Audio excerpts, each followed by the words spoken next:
నమస్కారం. క్షాత్రవాణికి స్వాగతం. ఈనాడు మనం చర్చించుకునేటువంటి అంశం అతి ముఖ్యమైనటువంటి అంశం. అదే బ్రహ్మపుత్ర నదిపై చైనా కడుతున్నటువంటి అతి పెద్ద ఆనకట్ట డ్యామ్ నిర్మాణం. చైనా ఎందుకు కడుతోంది? పైకి చెప్పేటువంటి విషయాలు ఏవైనా కావచ్చు, వాళ్ళ ఆర్థిక లాభాలు ఏవైనా కావచ్చు, కానీ అది అంతర్జాతీయ న్యాయ సూత్రాలకి లోబడి కడుతోందా?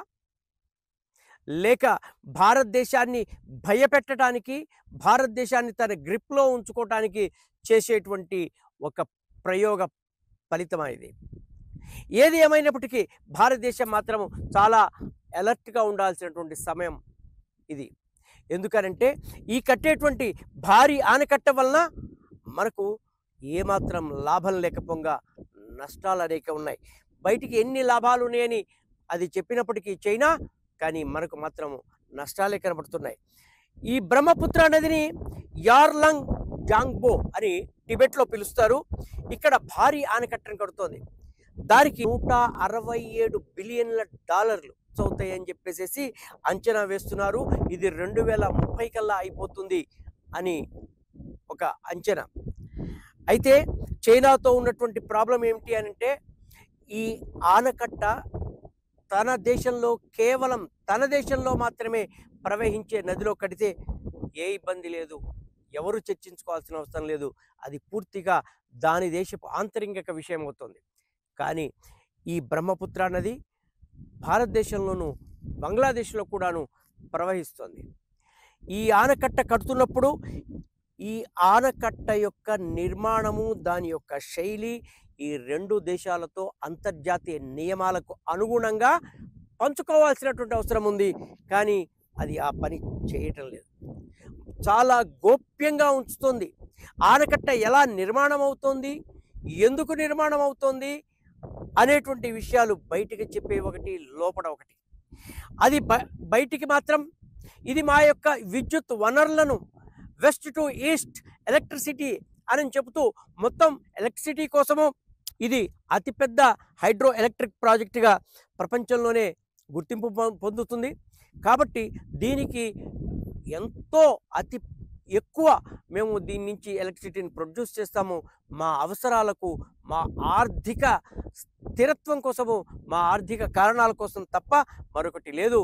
ఇది పర్యావరణాన్ని కూడాను చాలా గొప్పగా కాపాడుతుందని చెప్తోంది. కానీ వాస్తవానికి మనం గమనిస్తే 2017లో డోక్లాం సంఘటన వచ్చినప్పుడు మనకు అక్కడ ఆ బ్రహ్మపుత్ర నదిపై వచ్చినటువంటి ఆ హైడ్రో అనాలిసిస్ని భారతదేశంతో పంచుకోవటం మానేసింది. దానివల్ల అస్సాం, ఈశాన్య రాష్ట్రాల్లో మనకు వరదలు వచ్చినాయి. దానివల్ల భారీ నష్టం జరిగింది.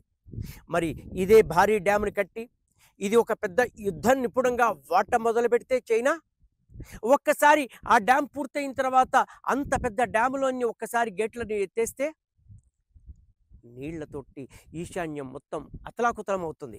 ఇవాళ అక్కడి నుంచి నీళ్లు రాకపోవటం వలన మనకేమీ నష్టం లేదు. ఎందుకనంటే మనకు వర్షాభావం చాలా సమృద్ధిగా ఉంది. ఈశాన్య ప్రాంతాల్లో మనకు సరి అయినటువంటి వర్షపాతం ఉంది.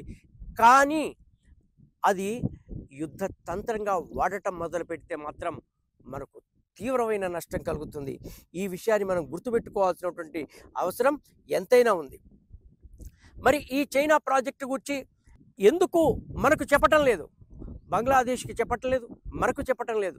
దీనివల్ల నష్టాలు ఎలా ఎదుర్కోవాలి మనం అనేటువంటి విషయంలో భారత ప్రభుత్వం తన యొక్క సంసిద్ధతను చాలా స్పష్టంగా ఇప్పటి నుంచి ఏర్పరచుకోవాల్సిన అవసరం ఉంది.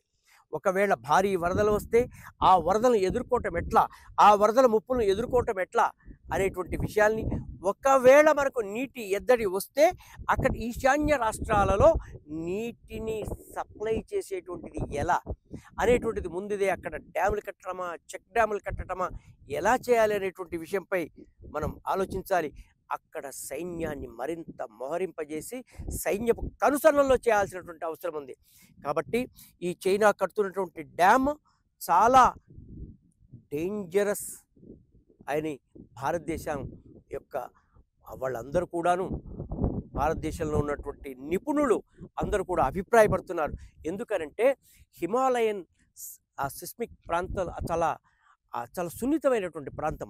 అంత సున్నితమైన ప్రాంతంలో ఎప్పుడన్నా భూకంపం వచ్చినప్పుడు ఆ డ్యాము మొత్తం కొలాప్స్ అయితే మన ఈశాన్య రాష్ట్రాలు మొత్తం ఏ ఒక్కటి మిగలవు. కాబట్టి ఇటువంటి పరిస్థితిని అంతర్జాతీయ న్యాయ సూత్రాల్ని, నీతి సూత్రాల్ని అన్నీ గంగలో కలిపేసి కడుతున్నటువంటి చైనా యొక్క దుష్టనీతిని ప్రపంచవ్యాప్తంగా మనం ఎండగట్టాల్సినటువంటి సమయం ఇది. ఈ సమయంలో చేయాల్సిన అవసరం ఉంది.